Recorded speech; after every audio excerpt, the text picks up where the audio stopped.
eu sou medos, eu sou reticências, eu sou interrogações, eu sou dúvidas, eu sou desejos, eu sou utopia, eu sou projeto.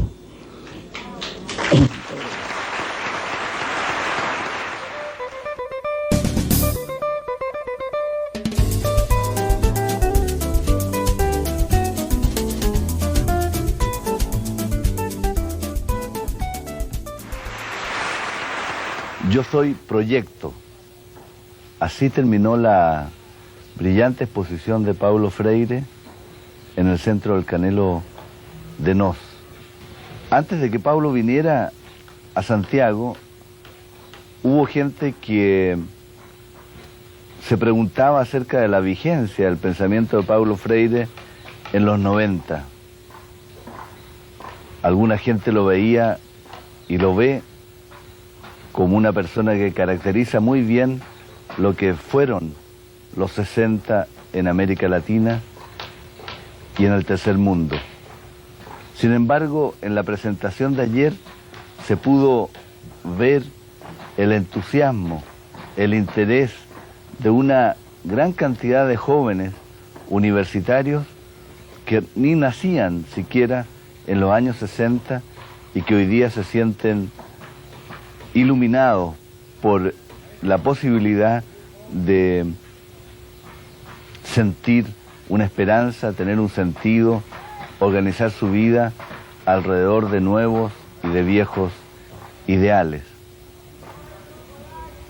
Hoy día la vigencia de Paulo Freire se cuestiona alrededor de un tema central. Se dice que hay un solo modelo de desarrollo en el mundo, hay un solo poder hegemónico centrado en una superpotencia militar triunfante después de la guerra del Golfo, y que por lo tanto no nos cabría otra cosa que intentar quizás humanizar, si es que se puede, ese modelo de desarrollo. Se habla de que estaríamos ante el fin de la historia. Sobre estos temas queremos conversar con Paulo en esta mañana tibia de primavera aquí en Chile. ¿Cómo ves tú esto de que se ha empezado a hablar del fin de la historia? Tu me hablabas a propósito de clima que es legítimo, ¿no? De dudas entre muitas pessoas que se perguntam com legitimidade que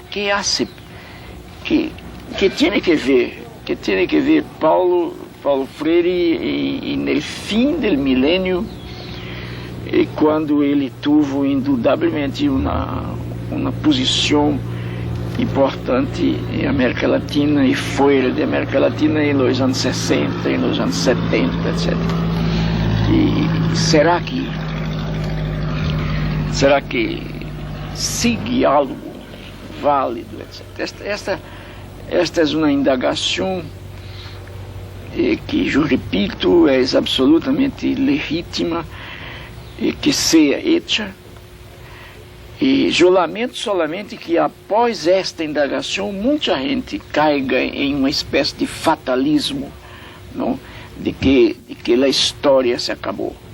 E eu me pergunto às vezes, puxa, e se acabou a história, que passa? Quer dizer, qual é a outra categoria necessária dentro da qual os homens e as mulheres se hacen e se rehacen? E que nome vamos dar ao tempo, no sentido histórico? E parece que não han dito todavia, não? Eles simplesmente decretam que se acabou. Eu te confesso que eu não tenho ideia em minha experiência e no mundo, não tenho recuerdos de outro tempo histórico em que a possibilidade de sonhar en el sentido de la utopía, se afirmara tanto quanto hoje. E pode que se diga, puxa, Paulo quedou louco. E eu incluso diria que quem me dera que eu tivesse mais coisas loucas em mim. Que os loucos fazem a história, sí, claro. E fazem a beleza também. Mas eu vou explicar como eu vejo isto. Se disse, não há mais classes sociais. Como tu dizias agora, não? A história se acabou, as classes sociais desapareceram por el decreto de la perestroika, que decretou, como se a perestroika não fosse história e histórica. Eu me rehuso, e me rehuso utopicamente, porque eu sigo o homem. É isto que eu hago agora, frente a los que me videiam agora, para dizer a los e a las que me verão e oirão depois, a nós outros, eu sou homem. Então, a história segue. A afirmação de que a história acabou é uma afirmação puramente ideológica. Pero ¿qué pasó? ¿Qué pasó con este curso de la historia en los últimos 30, 40, que terminó en algo tan dramático como que los hombres autorrenuncian a ser seres globales? Exato. E acertem ser seres parciales? Eu não creio propriamente que haja uma... Eu acredito tanto na história, não? Na história, nas contradições que constituem a nós outros e nós outros a eles dentro da história que nos hace e nos rehace mientras las hacemos, que eu te diria que em verdade, eu não acredito que haja uma opção crítica deliberada entre as classes dominantes. Eu sigo chamando classes dominantes porque eu acredito que elas existem e posso provar. Não? E o que passa é que são as tramas da mesma história, o dolor, a desesperação, a falta de esperança, que termina levando em certas épocas da história a pessoas, a grupos, a classes, a nações, a pueblos frente a um desafio mais grande que a capacidade de contestar. São estas coisas que às vezes levam as pessoas a cair em um fatalismo como explicação de seu imobilismo. É como se alcançaram o que foram alcançados por uma espécie de fatiga que eu chamo fatiga existencial. Pela fatiga existencial te leva à desesperação. Isto é, tu miras à frente e não vês lá frente. Tu não vês mais futuro, tu não tens mañana. E ao não ter mañana, não há como haja esperança. A esperança só existe quando uno percebe e sonha com el mañana. E quando uno descobre que é exatamente peleando para transformar el presente que el mañana se constrói. A desesperação que a fatiga existencial conota, com a qual ela conota nossa vida, anula hasta o desejo de vida, não? E uno cai em uma espécie de cinismo. Mira como é, sem nenhum sentido ético aí, mira como há um cinismo quando uno disse, por exemplo, não há mais que educação não tem significado. A questão é esse pragmatismo. Mira que coisa, outra coisa interessante. Nos anos 70, depois que saiu a Pedagogia do Oprimido, que eu tenho a alegria de haver escrito aqui, eu fui criticado, incluso aqui, quando eu passei em 73, que tive uma grande e linda discussão que está toda gravada, não? E com jovens da Unidade Popular. Esta foi uma temática central e eu provei que eles estavam errados. E me acordo, incluso, de que havia como se chama? Afiche. Afiche. Afiche. E para a alfabetização, em que havia muchacho bem nascido. Este era um afiche para hoje. Mira, não? Blanco. A unidade popular antecipava o afiche de los pragmáticos. Não? Então, o afiche era o seguinte: um homem viejo campesino sentado tu sentias a dificuldade da própria mano, e junto a ele um muchacho feliz, lleno de alegria, haciendo assim com os dedos e caindo de seus dedos em la cabeça del campesino as letras.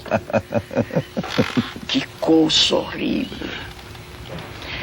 E eu lhes disse: mira, vocês me criticam que eu sou mais ou menos burguês, mas eu nunca hice uma barbaridade desta, porque isso não tem nada a ver com o acto, com o processo de conhecer. Isso é um desrespeito.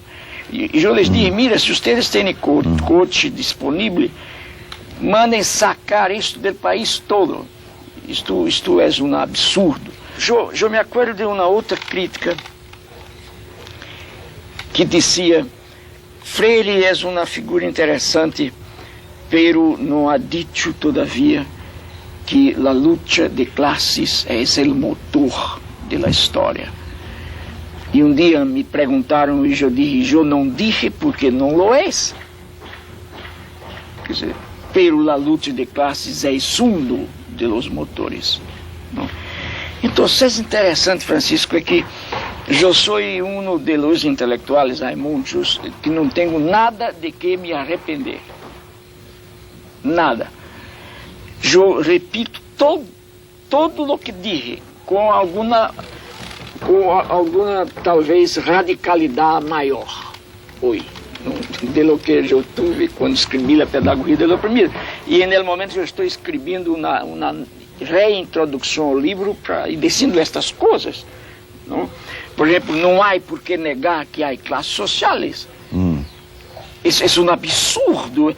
Eu não encontro como é possível que este modelo vitorioso tenha a competência científica de me convencer que as classes sociais se acabaram.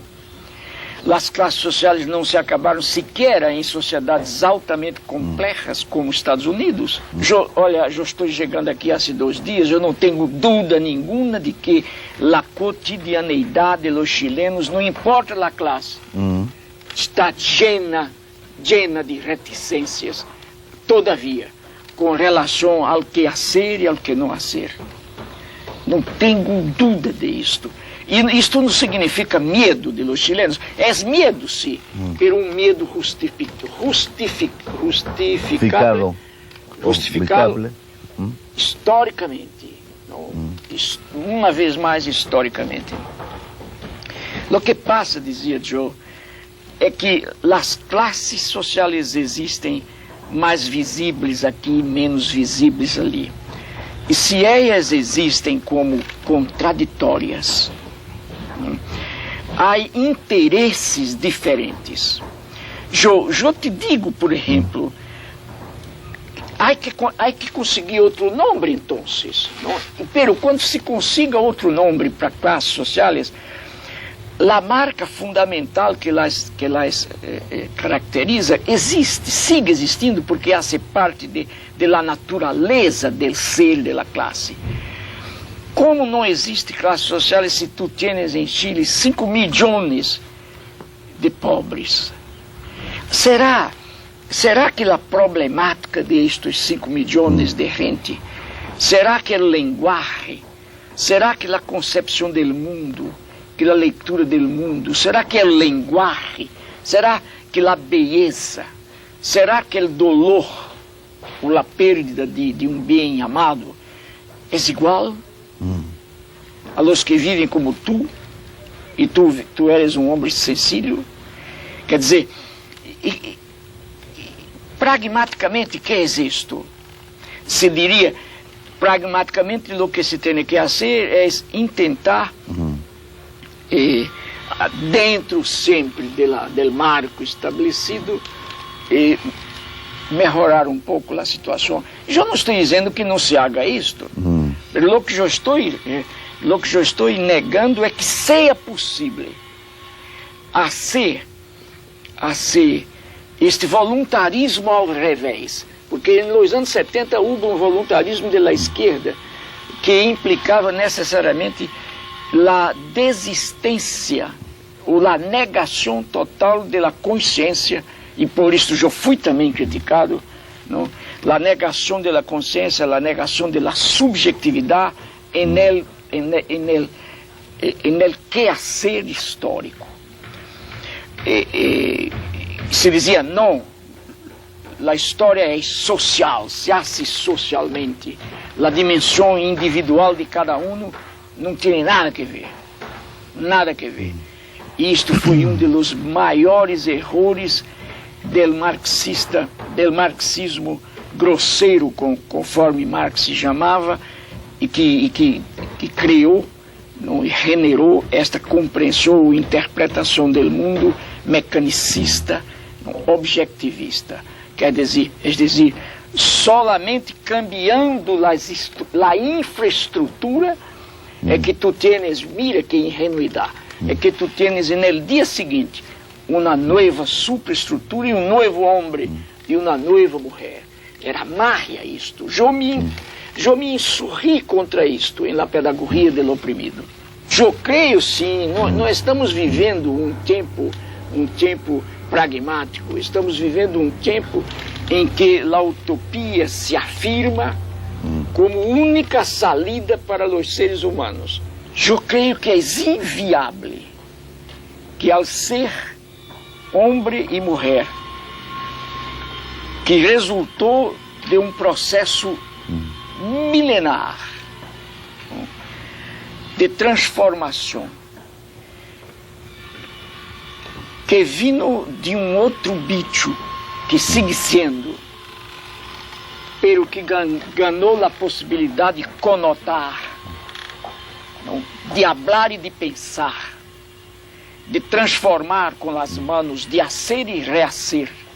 Aí eu tive a alegria, depois que falei para 500 pessoas, muito mais afetivamente que outra coisa, pelo diálogo disto, um muchacho jovem chileno de talvez 18 anos, 20 anos, que todo indica seria pragmático, não, vindo a mim, me abraçou e me disse um pouco timidamente, é preciso dizer, um pouco timidamente, quase mirando ao redor para ver se alguém escutava, e disse baixo, em voz baixa, graças por la esperança.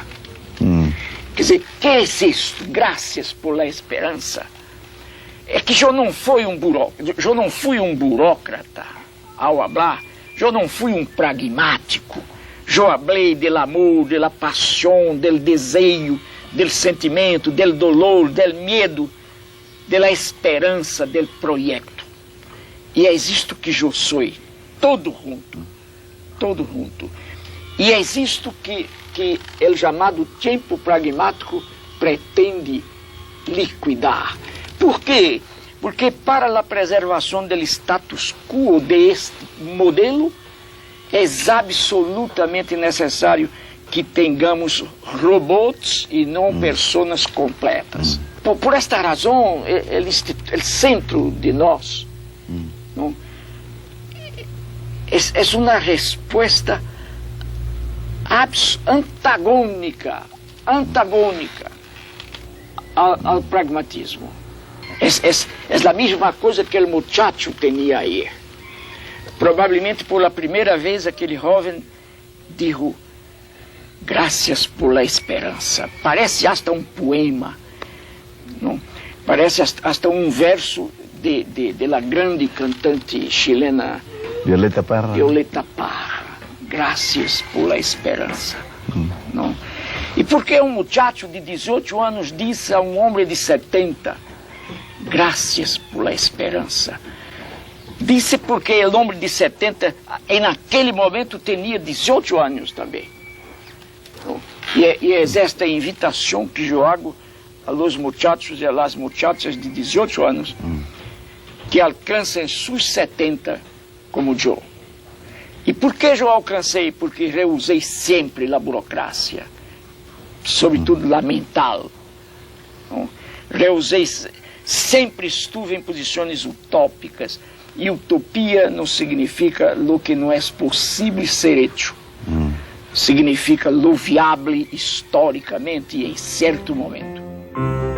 La intervención tuya fue tan ardiente, tan acalorada, que tuvimos que movernos aquí adentro de la casa para poder continuar conversando bajo la sombra. A mí me hace mucho sentido esta afirmación tuya de sostener que lo que hubo y que se cayó fue un tipo particular de forma de mirar el mundo, incluso en el propio socialismo, que era una forma de mirar el mundo mecánica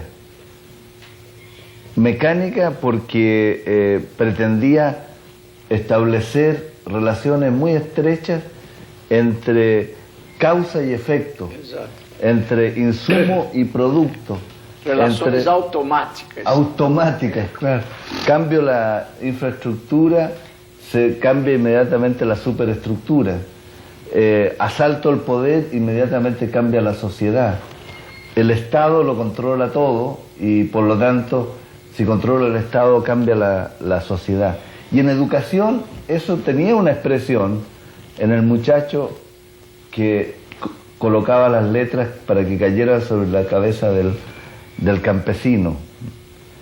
Yo me recuerdo que en la Unión Soviética una vez me tocó visitar la más grande organización jamás vista sobre educación de adultos en el mundo, y que tenía millones de profesores, millones de participantes, y que se llamaba Snania, que significa Sociedad Soviética para la Diseminación del Conocimiento Científico. Y me explicaban que fue creada por Lenin para que el conocimiento de los científicos, de los intelectuales, pudiera llegar al pueblo, y por lo tanto había que crear mecanismos de distribución de libros y de conocimiento para que el pueblo accediera a ellos.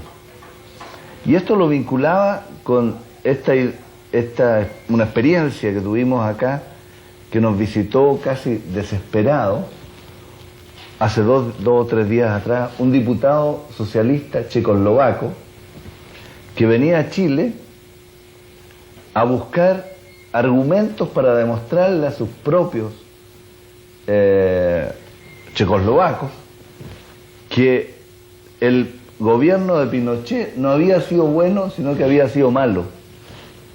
Y yo cuando le pregunté por qué era esto, él explicaba que esta gente que nació en un tipo particular de socialismo, sin embargo no aprendió a pensar. Entonces se derrumba ese tipo de socialismo e inmediatamente se van al extremo pendular opuesto y dicen, por lo tanto, vamos a seguir a quien acabó con ese tipo de socialismo, según ellos, el comunismo, y que nos va a abrir el mercado y vamos a ser, por lo tanto, felices. Y justifican a Pinochet. Ahora bien, decimos, por lo tanto, que una propuesta de una educación humanista y comprometida con el desarrollo del hombre en sociedad está vigente.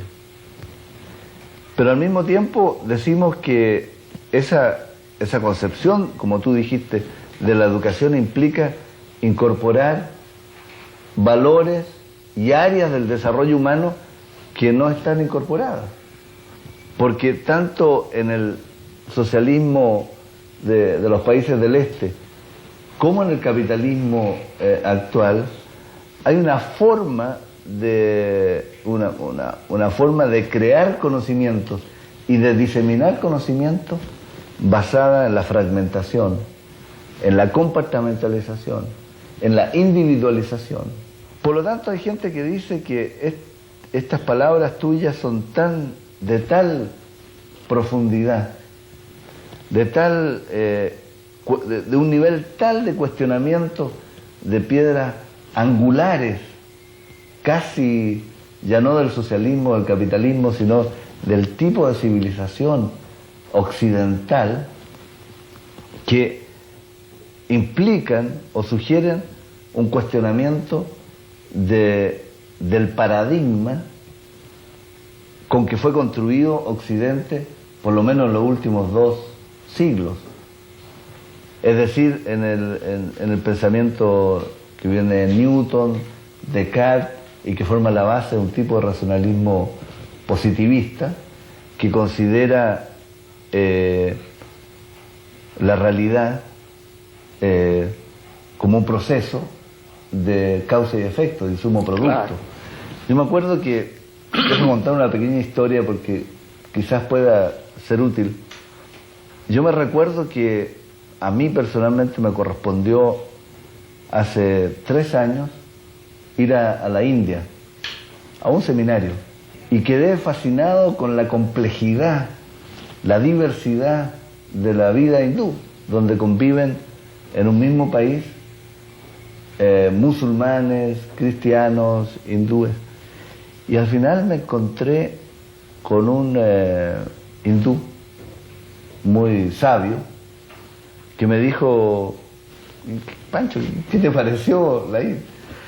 Entonces yo le dije: a mí me pareció fascinante, pero no logro comprender cómo este país tan diverso, con 800 millones de habitantes, que es más que toda América Latina casi, logra mantenerse unido, mientras en América Latina nosotros no solo nos dividimos, sino que en mi pequeño país, que es Chile, que somos 12 millones de habitantes, estamos profundamente divididos. Y entonces la diferencia que hay entre Occidente y la India es la diferencia que hay entre la línea y el círculo.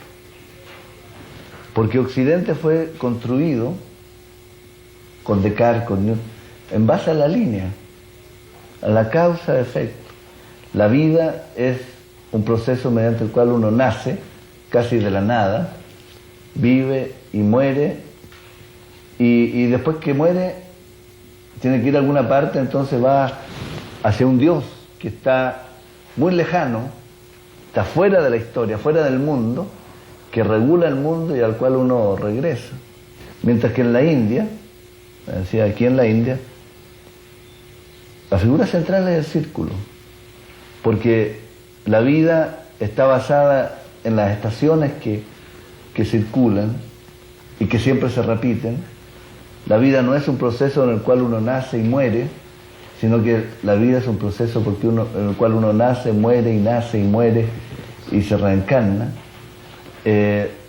La dialéctica fue tan importante en la India porque la India es dialéctica, y en cualquier conversación no significa como en Occidente, en que hay una línea que es paralela a la otra línea del conocimiento, sino que cuando un musulmán o un marxista, me decía, conversa con un hindú, ellos pueden estar profundamente en desacuerdo, pero saben que va a llegar un momento en que van a tener que establecer una síntesis, de alguna manera, para seguir conviviendo.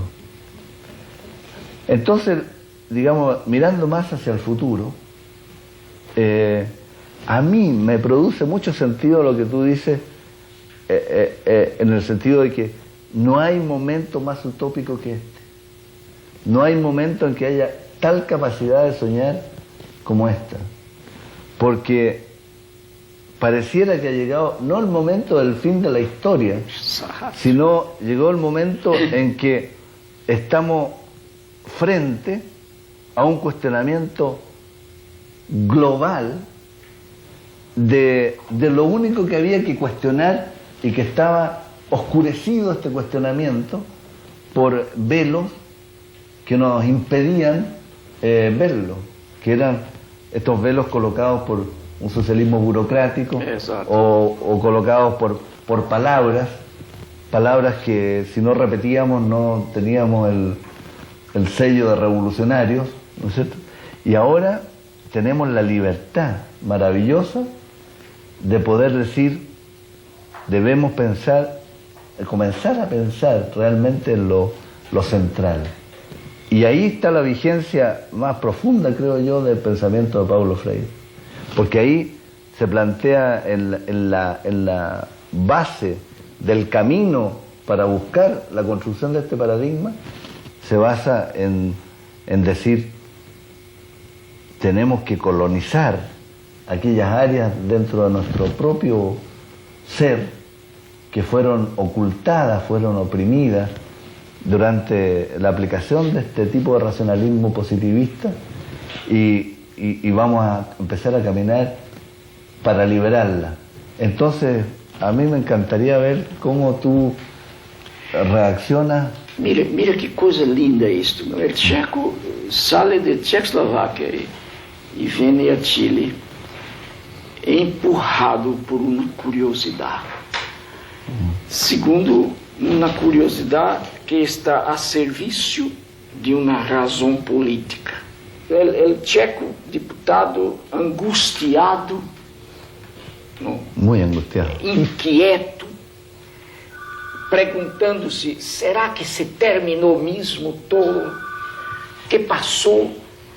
Viene tão lejos aqui, conversar com um grupo de amigos, de companheiros chilenos, e fazer esta pergunta quase inviável, pero histórica.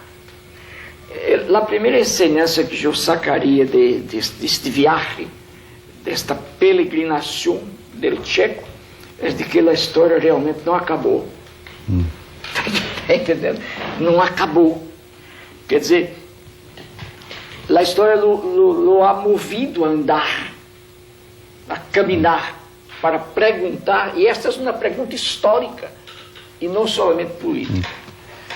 Agora, segundo, eu estou totalmente de acordo contigo com relação à análise que tu fazias, que por detrás de programas e de projetos políticos existe também uma certa forma de visualizar o mundo e de apreenderlo para aprenderlo, para conhecê-lo. E concordo contigo que não havia diferença entre União Soviética e Estados Unidos. Eram tão positivistas um e outro que não cabia reconhecer a diferença. Eu visitei nos anos 70 alguns países do leste e tive encontros chocantes. Me acordo, por exemplo, de que em Alemanha Oriental, antiga, eu fui permitido de entrar, pero não tive permissão de conversar com a juventude. Fui proibido expressamente. Pero tive encontros muito interessantes com jovens científicos, pesquisadores de universidades que me diziam que seu governo era um governo autoritário e reacionário.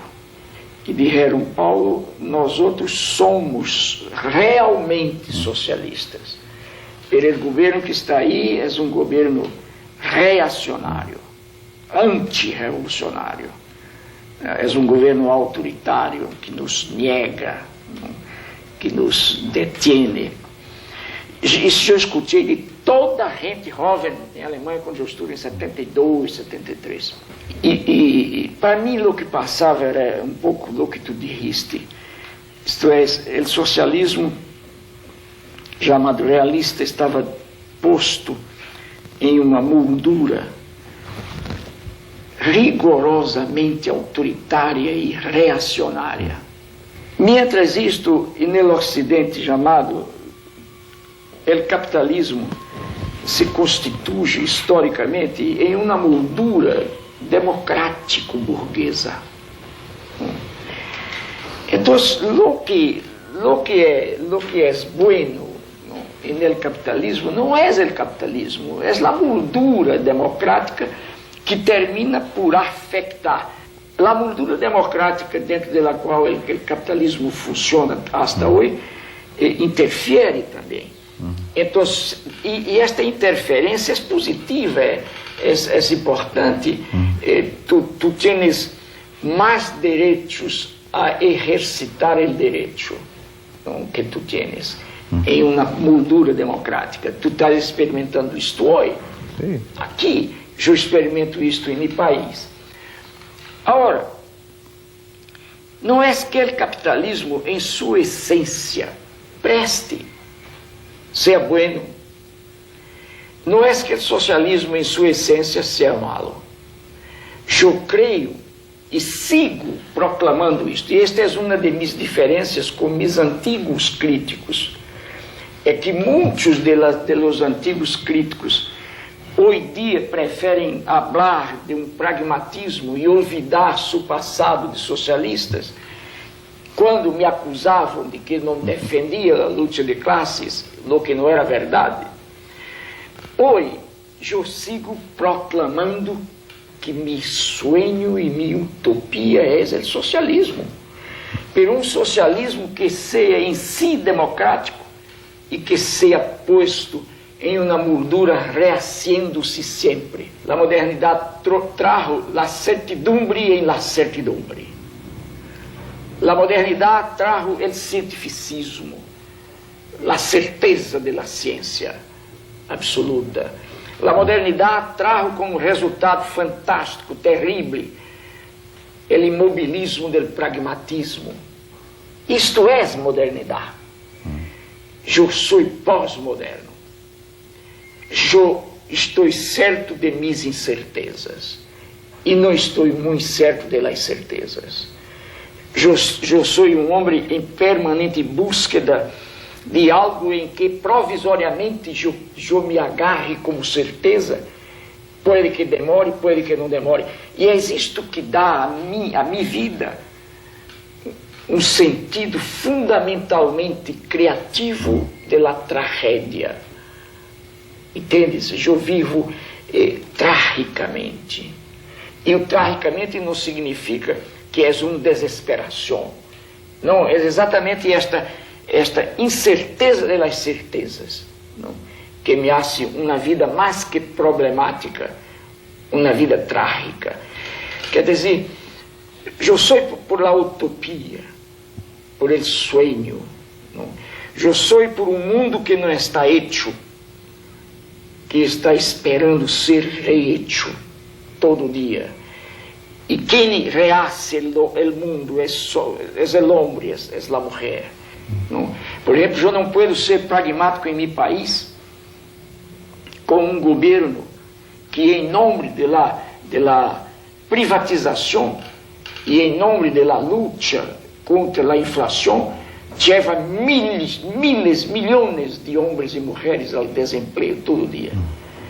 E não tenho por que aprender a ser dócil.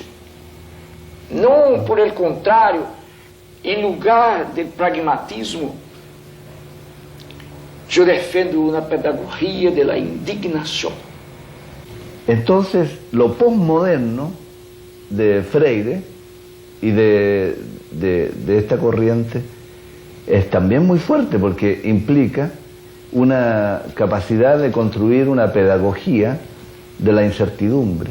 El camino de construcción de un nuevo paradigma que pueda permitir un avance postmoderno está vinculado a este de reasumir la incertidumbre, que por lo tanto que por lo demás es muy vinculado a la democracia. Claro. Democracia es incertidumbre. Claro. Incerteza, el autoritarismo. valentia, coragem, não, de risco, com esta questão do valor da incerteza, não, enquanto motor da búsqueda, não, e enquanto negação do imobilismo, porque a certeza absoluta te imobiliza, não te angustia, não, tu já não duvidas. Dudas.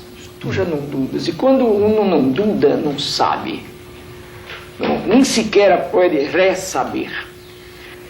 Ora, mira, eu entendo historicamente as gerações que sofrem, lo que sofreram as gerações de Chile, os que sofreram as gerações de Argentina, de Brasil, de Uruguai, não? De Bolívia, de Peru, todo.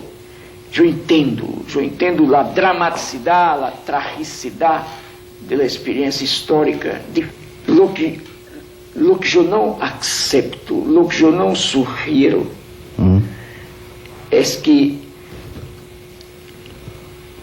pongamos um velo sobre a realidade viva, crucial que está aí, dizendo que a solução para enfrentá-la é pragmática.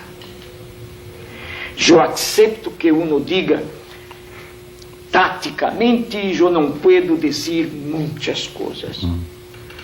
Tática e historicamente eu não posso fazer o que hice em 70.